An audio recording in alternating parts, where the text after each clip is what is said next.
Cell references are one of the most important concepts in Excel, and there are a couple of different types that you need to know about: relative references and absolute references. Let's start with relative. Relative references are the default type of reference, and they're probably the type that you'll use most often.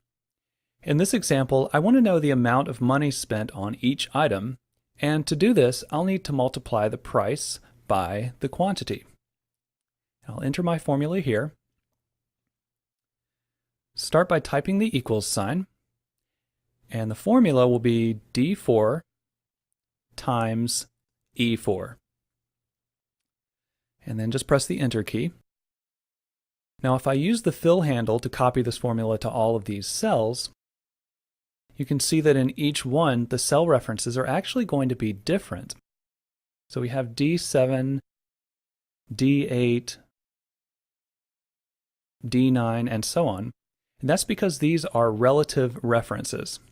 In the original formula, when we enter the cell references, what Excel actually sees is just the location relative to the cell that contains the formula.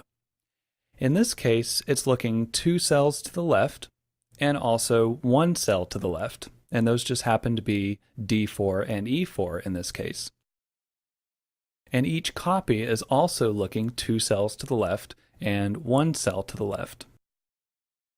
Now this is really useful because it means we can easily copy the formula and the cell references will sort of move with the formula.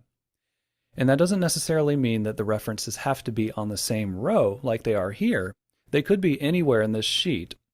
It just means that when the formula is copied to a different cell, the references will move along with the formula. Now there are other times where you don't want the cell reference to change. In this example, we have different varieties of roses, and we want to find the percent of the total sold for each type. So for Red Delight, we know that we sold 28 units, but what percentage of the total is that? We can find the percentage by dividing. I'll type the equal sign, and then C3 divided by C12. Then I'll use the fill handle to copy this formula to all of these cells. But wait a minute, that doesn't look right at all. The first one's right because it's dividing by C12, which is our total. But as we go down the list, you can see that the cell reference is moving into these empty cells, which is not what we want. We want it to stay frozen on C12 for all of these formulas. And to do that, we'll need to use an absolute reference. Absolute references will have a $sign placed before the column, row, or both to keep them from changing.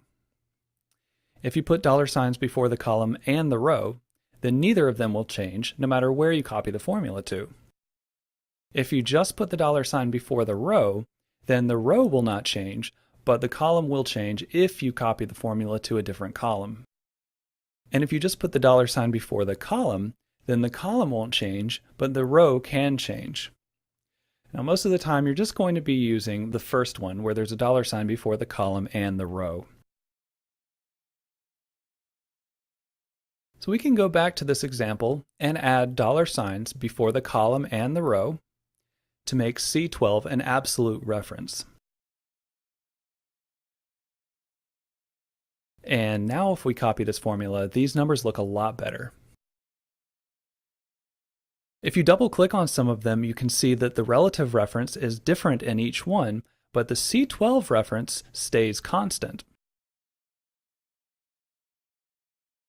The type of cell references that you use in your formulas are very important, so whenever you're creating a formula, just ask yourself whether you want to use relative references, absolute references, or both.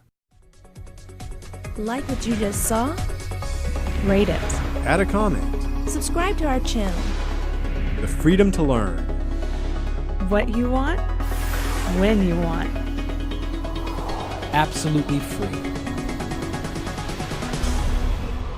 GCFlearnfree.org